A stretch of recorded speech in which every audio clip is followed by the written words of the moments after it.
Welcome to Tripura Info News Update. Our production cost is higher, our sale percentage is lower, and our selling price is lower. Yes. To maintain this and to add par with the other states, financial incentive is very much essential.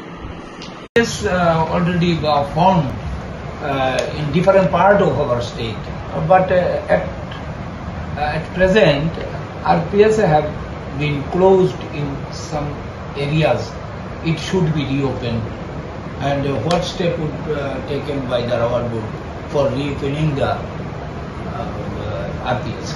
As Sapan sir said earlier, we are having 245 rubber producers societies all over Tripura.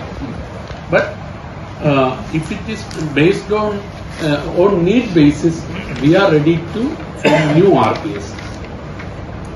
Unfortunately, some very few numbers of RPSs were closed.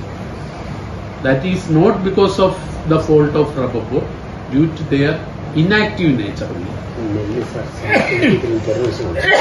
Actually, the bad thing in rubber producers society is that if any political intervention is there, naturally within few years it will die back.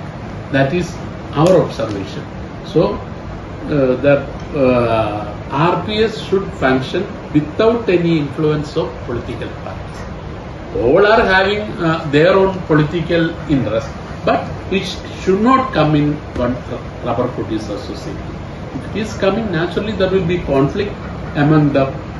In future, what is happening, it will die back.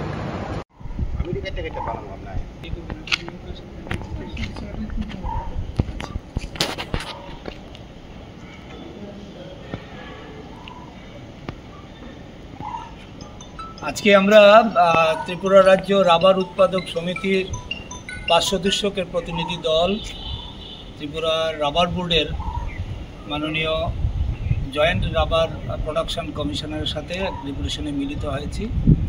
এই ডেপুটেশনে এই রাজ্যের rubber চাষিদের গুরুত্বপূর্ণ 10 দফা সমস্যাবলী নিয়ে দাবি আকারে আমরা এগুলো ওনার সামনে তুলে ধরি। তার মধ্যে প্রধান দাবিটি ছিল রাজ্যের রাবার চাষিদের তাদের আর্থিক সাহায্য প্রদানের জন্য এতদিন ধরে যে নিয়মটা ছিল রাবার বোর্ড থেকে ভর্তুকি প্রদান, এই জায়গায় রাবার বোর্ড মাত্র হেক্টর প্রতি 450টা চারা তারা ভর্তুকি হিসেবে দিচ্ছে, কোনো আর্থিক সাহায্য দিচ্ছে না। আমরা জোরের সাথে বলেছি যে এই রাবারের চারার সাথে অন্তত 50,000 টাকা রাবার চাষিদেরকে ভর্তুকি হিসেবে প্রদান করতে হবে। দ্বিতীয়ত, রাবার বোর্ডের যে ওয়েবসাইটে প্রতিদিন যে রাবারের দর কেরালা এবং আগরতলার দেখানো হচ্ছে, সেই দর অনুসারে যাতে রাবার চাষিদের কাছ থেকে রাবার ক্রয় করা হয়, সেই দাবিটি আমরা উত্থাপন করেছি। আমরা রাজ্যের রাবার চাষিদের রাবার বাগানের একসময় ইন্স্যুরেন্স ছিল, বর্তমানে সেই ইন্স্যুরেন্স বন্ধ করে দেওয়া হয়েছে। পুনরায় সেই ইন্স্যুরেন্স চালু করার জন্য আমরা দাবি রেখেছি যে উন্নত মানের যদি রাবার তৈরি করতে হয়, তার জন্য প্রতিটি রাবার চাষিকে অন্তত স্মোক হাউস এবং রুলার মেশিন প্রদান করতে হবে, যার 50% ভর্তুকি এ রাজ্যের রাবার বোর্ড প্রত্যেক চাষিদেরকে দেওয়ার ব্যবস্থা করতে হবে। আমরা সেখানে দাবি রেখেছি যারা রাবার গ্রোয়ার্স আছে, মানে চাষি আছে বা রাবার টেপার আছে, তাদেরকে উন্নত মানের রাবার তৈরির জন্য প্রয়োজনীয় প্রশিক্ষণের ব্যবস্থা করা সহ রাজ্যের সামগ্রিক রাবার উন্নতির জন্য রাবার বোর্ডকে সেখানে দায়িত্ব নিতে হবে। আমরা এই 5 জন সদস্যের মধ্যে আমাদের সংগঠনের সভাপতি কমরেড শৈলেন্দ্রচন্দ্র নাথ, আমাদের ট্রেজারার কমরেড যতীন্দ্র সরকার, আমাদের vice president comrade Swapan Debbarma এবং office secretary comrade Lincoln Debnath, আমরা এই 5 সদস্য উপস্থিত ছিলাম। আমাদের একটা সৌহার্দ্যপূর্ণ আলোচনা হয়েছে এবং আমাদের প্রতিটা দাবির প্রতি উনি যুক্ত বলে উনি মনে করেছেন এবং সেগুলো দ্রুততার সাথে কতটা সফলভাবে সেগুলো প্রয়োগ করা যায় তার জন্য উনি যথেষ্টভাবে তার দিক থেকে যথেষ্ট চেষ্টা করবেন।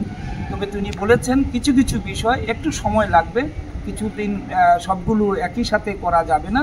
তবে আমাদের এই যে ডিমান্ডগুলো এর সাথে উনি সহমত পোষণ করেছেন এবং এগুলো রাজ্যের চাষিদের স্বার্থ সংশ্লিষ্ট যে দাবিগুলো এগুলো অত্যন্ত যুক্তিযুক্ত বলে ওনারা সহমত পোষণ করেছেন এবং আমরা খুব সৌহার্দ্যপূর্ণ আলোচনার মধ্যে দিয়ে আমরা আশা করি রাজ্যের রাবার বোর্ড রাজ্যের রাবার সম্প্রসারণের দিকটিতে যেমন নজর দেবেন, রাজ্যের রাবার গুণগত মানের রাবার এই রাজ্যে প্রত্যেক চাষি যাতে করতে পারে তার জন্য যে প্রয়োজনীয় উদ্যোগ রাবার বোর্ডের পক্ষ থেকে নেওয়া প্রয়োজন সেগুলো তারা নেবেন। আগামী 2-4 মাসের মধ্যে আমরা আবার এই বিষয়ে ওনাদের সাথে আলোচনা করব। এখন আপনাদের সামনে এই সম্পর্কে আমাদের সভাপতি কমরেড সৈন্যচন্দ্র নাথ কিছু বলবেন। নমস্কার। আজকে 10 দফা দাবি নিয়ে যে রাবার বোর্ডের কর্তৃপক্ষের সঙ্গে আমাদের আলোচনা হয়েছে। অলরেডি আমাদের সেক্রেটারি সেই দাবিগুলি নিয়ে পয়েন্টগুলি আলোচনা করেছেন। যে 3টে দাবি উনি আলোচনা করেননি সেটার মধ্যে রয়েছে যে রাবার চাষিরা যে নতুন প্ল্যান্টেশন করছে সেই প্ল্যান্টেশনের ক্ষেত্রে তাদেরকে রেজিস্ট্রেশনের জন্য 100 টাকা করে নেওয়া হচ্ছে, সেটা যাতে তাদেরকে মকুব করা হয় সেটা নিয়ে আমাদের আলোচনা হয়েছে এবং উনি জবাব দিয়েছেন এটা নিজ বেসড, যদি প্রয়োজনে নিতে হবে এবং এটা যদি না নেওয়া হয় তবুও কোনো সমস্যা নেই। তাছাড়া আমাদের আরেকটা গুরুত্বপূর্ণ আমাদের ডিমান্ড ছিল যে আগে ত্রিপুরা রাবার উৎপাদক যারা করতো তাদের ন্যাশনাল ইন্স্যুরেন্স কোম্পানির থ্রুতে ইন্স্যুরেন্স করা হতো এবং কোনো কারণে যদি রাবার প্ল্যান্টেশন ড্যামেজ হতো তাদেরকে সেই ইন্স্যুরেন্স থেকে তাদেরকে ক্ষতিপূরণ দেওয়ার ব্যবস্থা করা হতো। বর্তমানে সেই স্কিমটা উইথড্র করা হয়েছে, সেটা যাতে দ্রুত চালু করা হয় সেই জন্য আমরা আলোচনা করেছি, আমাদের ডিমান্ড রেখেছি এবং সেটা যাতে রিইন্ট্রোডিউস করা হয় তার ব্যাপারে ওনারা সাহায্য করবেন বলে সহমত পোষণ করেছেন। তাছাড়া আমাদের কোয়ালিটি ইমপ্রুভমেন্ট করা এবং গ্রেড 4 এবং 5 যাতে উৎপাদন করা হয় সেই জন্য ট্রেনিং দেওয়ার পাশাপাশি যে ফার্টিলাইজার ভর্তুকিতে আগে দেওয়া হতো সেই ফার্টিলাইজার এখন দেওয়া হচ্ছে না, সেটা বন্ধ করে দেওয়া হয়েছে। সেটার জন্য আরপিএসের থ্রুতে বা ডাইরেক্ট যে সমস্ত স্মল ফার্মাররা রয়েছেন তা মণিমালার থ্রুতে বা রাবার বোর্ডের উদ্যোগে ডাইরেক্টলি যাতে তাদেরকে সেই ফার্টিলাইজার দেওয়া যায় তার জন্য আমরা আমাদের ডিমান্ড রেখেছি এবং উনি বলেছেন যে আগামী বছর থেকে সেটা চালু করা হবে বলে আমরা আশা করতে পারি। এই ছিল আমাদের আজকের ডিমান্ডগুলি এবং উনি যেভাবে আমাদের আশ্বস্ত করেছেন এবং যে রাবার বোর্ডের যে মেইন চেয়ারম্যান রয়েছেন সেই চেয়ারম্যান এবং সেন্ট্রাল গভর্নমেন্টের যে প্রতিনিধি রয়েছেন তাদের সঙ্গে আলোচনা করে যাতে নেক্সট অর্থ বছরে সেগুলি চালু করা যায় সেই নিয়ে ওনারা উদ্যোগ গ্রহণ করবেন বলে আমাদের জানিয়েছে। নমস্কার। Subscribe to Tripura Info and press the bell icon so that you never miss any latest updates and news on Tripura.